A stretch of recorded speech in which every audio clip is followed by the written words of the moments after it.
குறவும் முடியல. என்னவாமா என்ன சொல்லுது? இல்லை எந்திரிக்கிறதெல்லாம் எந்திரிக்குது. அந்த தோல் பட்டை தான் வலிக்குதாட்டுக்குது, அசைக்க முடியலையாட்டுக்குது. அதை வேற ஒட்டி வச்சிருக்குது.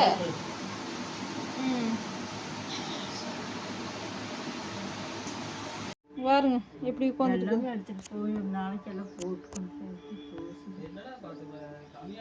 சரி போலாம்.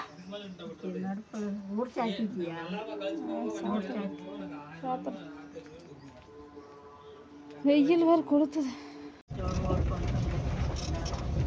ஃப்ரெண்ட்ஸ் இப்போ ஹாஸ்பிட்டல் போயிட்டுருக்குறோம். பக்கத்தில் இருக்கிற கிளினிக் தான் போகிறோம். போய் பார்த்துட்டு சரியாயிடுச்சுன்னா பரவாயில்ல, இல்லைன்னா அப்புறம் கோபி கூட்டிகிட்டு போய்க்கலான்ட்டு. சரியாயிரும். இங்கே தான் எப்போவுமே ரெகுலராக போவாங்க. அதனால் போயிட்டுருக்குறோம். 12 மணி ஆச்சு. டக்குன்னு போய் பார்க்கணும். வலி ரொம்பவுமே தாங்க முடியலையாட்டுக்குது. குழுங்கிறனால அம்மா அம்மான்ட்டு வந்துட்டுருக்குது.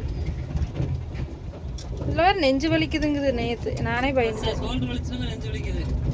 அதான் போய் கேட்டு இன்னைக்கு ஊசி போட்டுட்டுலாம். செக் பண்ணி பார்த்தா சொல்லுவாங்க.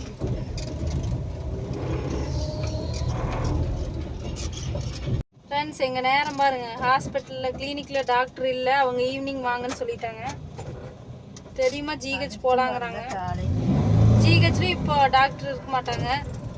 இன்னொரு ஹாஸ்பிட்டல் பக்கத்தில் இருக்குதுன்னு சொல்கிறாங்க, போய் பார்க்கலாம். பெரியம்மா பாருங்க, அன்னைக்கு பல்லு பிடுங்கணும்ல, அங்கே ஓட மாட்டாங்களான்னு கேட்குது. பொதுநல மருத்துவர் நினச்சிச்சு பெரியம்மா. எங்கேயும் வெளியில் போயிருக்குறாங்கப்பா, வலியோடு இருக்குது. இங்கே வேற கரெக்டாக டாக்டர் இல்லை.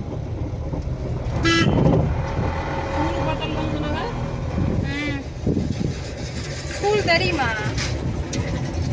எனக்கு தெரியலையே. அங்கே தான் ஸ்கூல் ஒன்று நம்ம அங்கே வரலாம். ஃப்ரெண்ட்ஸ் ஒரு வழியை பார்த்துட்டு வந்தாச்சுங்க. ஃபஸ்ட்டு ஒரு ஹாஸ்பிட்டல் போய் அங்கே டாக்டரே இல்லை இன்னைக்குன்னு பார்த்து. அதுக்கப்புறம் ஜிஹெச் போனால் அங்கே எதுவுமே பண்ணல, 2 டேப்லெட் மட்டும் கொடுத்தாங்க. அதனால் மறுபடியும் விசாரிச்சுட்டு ஒரு புதுசாக ஒரு ஹாஸ்பிட்டல் ஓப்பன் பண்ணியிருக்காங்கன்னு சொன்னாங்களா பக்கத்துலேயே. அங்கே போய் பார்த்துட்டு இப்போது செக் பண்ணிவிட்டு 2 ஊசி போட்டாங்க. போட்டுட்டு அல்சர் டானிக்கெல்லாம் கொடுத்துருக்குறாங்க. அல்சர் இருக்குதுன்னு சொல்கிறாங்க.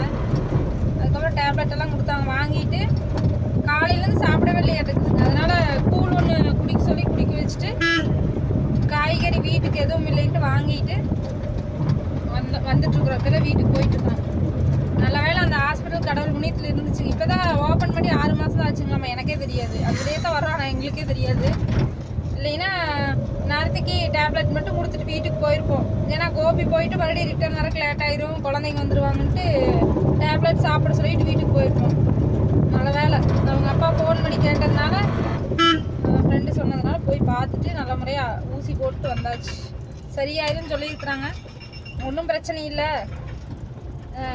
மூச்சு தப்பு பிடிச்சிருந்துருக்கு, ஹெவியாக வேலையும் செஞ்சுருப்பாங்க, அதனால் அப்படி இருந்திருக்கு அப்படின்னாங்க.